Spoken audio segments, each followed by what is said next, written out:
नमस्कार मित्रांनो, तुमचे स्वागत आहे श्री स्वामी समर्थ. मित्रांनो, आज आपण बोलणार आहोत राशीचक्रातील सर्वात संतुलित, न्यायप्रिय आणि व्यावहारिक राशीबद्दल, म्हणजेच तूळ राशीबद्दल. वर्ष 2026 मधील जुलै महिना तूळ राशीच्या लोकांसाठी कसा असणार आहे, कोणत्या गोष्टी घडतील, कोणत्या घटना होतील, काय करावे काय नाही करावे, काय शुभ काय अशुभ, या सर्व गोष्टींबद्दल सविस्तर माहिती आपण आजच्या या व्हिडिओमध्ये जाणून घेणार आहोत. त्याआधी मित्रांनो, तुम्हाला जर तुमच्या पत्रिकेबद्दल, जीवनाबद्दल, नातेसंबंधांबद्दल, नोकरी व्यवसायाबद्दल काही प्रश्न विचारायचे असतील, पत्रिका तपासायची असेल तर दिलेल्या व्हॉट्सअप नंबरवर आम्हाला मेसेज करावा.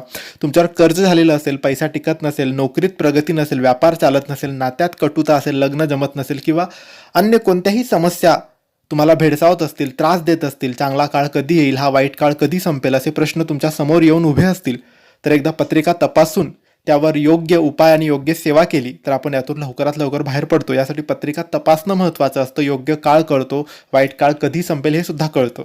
यासाठी दिलेल्या व्हॉट्सअप नंबरवर तुम्ही आम्हाला मेसेज करा, आम्ही तुम्हाला याबद्दल सविस्तर माहिती देऊ. मित्रांनो, तुमच्या तूळ राशीचा स्वामी शुक्र आहे, जो ऐश्वर्य, सुख आणि आनंदाचा कारक मानला जातो. जुलै 2026चा हा महिना तुमच्यासाठी अत्यंत महत्त्वपूर्ण आणि प्रगतीची नवी दिशा देणारा ठरणार आहे. या महिन्यातील सर्वात मोठी आणि शुभ घटना म्हणजे 16 जुलै रोजी सूर्यदेव तुमच्या राशीच्या 10व्या घरात म्हणजेच कर्मस्थानात प्रवेश करत आहेत. ज्योतिषशास्त्रात 10व्या घरातील सूर्य दिग्बली आणि अत्यंत शक्तिशाली मानला जातो. याचा थेट परिणाम तुमच्या करिअरवर होईल. राजेशाही थाटात तुमची कामे मार्गी लागतील. राशी स्वामी शुक्राची स्थिती देखील तुम्हाला भौतिक सुख सुविधा देण्यास अनुकूल आहे. फक्त शनीची दृष्टी असल्यामुळे कष्टाची तयारी तुम्हाला ठेवावी लागेल. एकूणच हा महिना मेहनतीला यशाची जोड देणारा ठरणार आहे. मित्रांनो, 16 जुलै नंतर ऑफिसमध्ये तुमचे वर्चस्व वाढणार आहे. तुमचे वरिष्ठ अधिकारी किंवा बॉस तुमच्या कामावर प्रचंड खुश राहतील. जर तुम्ही बऱ्याच दिवसांपासून प्रमोशन किंवा पगारवाढीची वाट पाहत असाल तर या महिन्याच्या उत्तरार्धात तुमच्यासाठी आनंदाची बातमी नक्की मिळणार आहे. जे तरुण चांगल्या नोकरीच्या शोधात आहेत त्यांना 15 जुलै ते 30 जुलै दरम्यान मोठ्या मल्टीनॅशनल कंपन्यांकडून थेट ऑफर्स सुद्धा येऊ शकतात. सरकारी क्षेत्राशी जोडलेल्या किंवा व्यवस्थापन क्षेत्रातील लोकांना हा महिना विशेष लाभ देणार आहे. ऑफिसमध्ये तुमचे पद वाढणार आहे आणि काही गुप्त शत्रू किंवा जळणारे लोक सक्रिय सुद्धा होऊ शकतात. पण काळजी करू नका, सूर्य तुमच्या पाठीशी आहे. प्रयत्न तुमचे अपयशी ठरणार नाही. तुम्ही फक्त आपल्या कामावर लक्ष ठेवावे. या महिन्यात तुमचे व्यावसायिक निर्णय अतिशय अचूक ठरतील. जर तुमचा व्यवसाय कपडे, सौंदर्य प्रसाधने, हॉटेल, इम्पोर्ट एक्सपोर्ट किंवा डिझायनिंगशी संबंधित असेल तर या महिन्यात तुमची आर्थिक उलाढाल दुप्पट होऊ शकते. बाजारात नवीन कंत्राट मिळण्याचे योग सुद्धा आहेत. भागीदारीत व्यवसाय करणाऱ्यांचे संबंध सुधारतील आणि पार्टनरच्या मदतीने एखादा मोठा प्रोजेक्ट हाता वेगळा होईल. व्यवसायाच्या निमित्ताने केलेले प्रवास भविष्यात मोठा आर्थिक फायदा घेऊन येतील. मित्रांनो, या महिन्यात पैशाची आवक खूप चांगली राहील. जुन्या गुंतवणुकीतून किंवा मालमत्तेच्या खरेदी विक्रीतून तुम्हाला मोठा आर्थिक लाभ होऊ शकतो. अडकलेले पैसे किंवा जुनी उधारी या महिन्यात सुरळीतपणे परत मिळेल. आवक चांगली असली तरी तूळ राशीच्या लोकांना ब्रँडेड गोष्टी आणि चैनीच्या वस्तूंची आवड असते. या महिन्यात तुम्ही स्वतःवर किंवा स्वतःच्या कपड्यांवर, घराच्या सुशोभीकरणावर मोठा खर्च करू शकतात. खर्च करताना तराजू संतुलित ठेवा, बजेट बिघडू देऊ नका.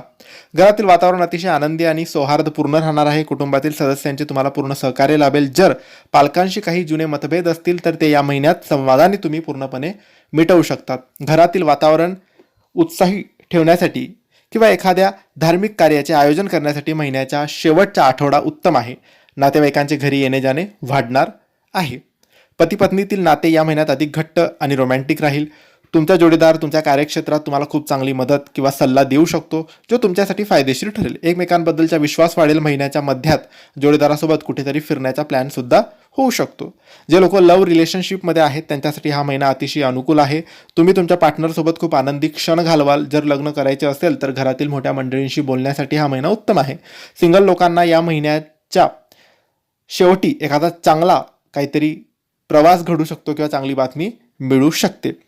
मित्रांनो, महिन्याच्या पहिल्या 2 आठवड्यात मित्रांमुळे किंवा सोशल मीडियामुळे अभ्यासातून मन थोडे विचलित तुमचे होऊ शकते.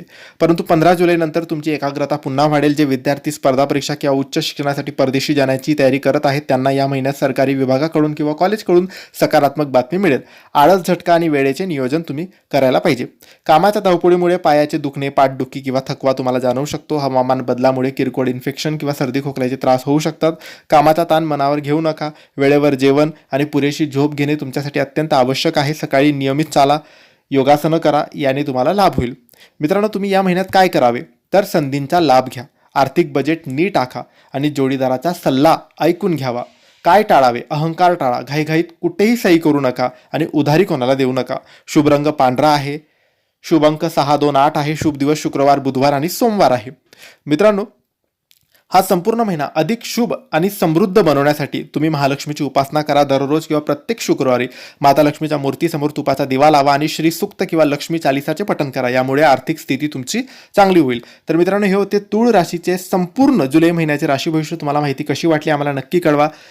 हा व्हिडिओ ही माहिती आवडली असेल तर लाईक करा, शेअर करा, आमच्या चॅनलला सबस्क्राईब करा. योग्य मार्गदर्शनासाठी, पत्रिका तपासण्यासाठी, तुमच्या प्रश्नांची उत्तरे मिळवण्यासाठी दिलेल्या व्हॉट्सॲपवर आम्हाला मेसेज करा.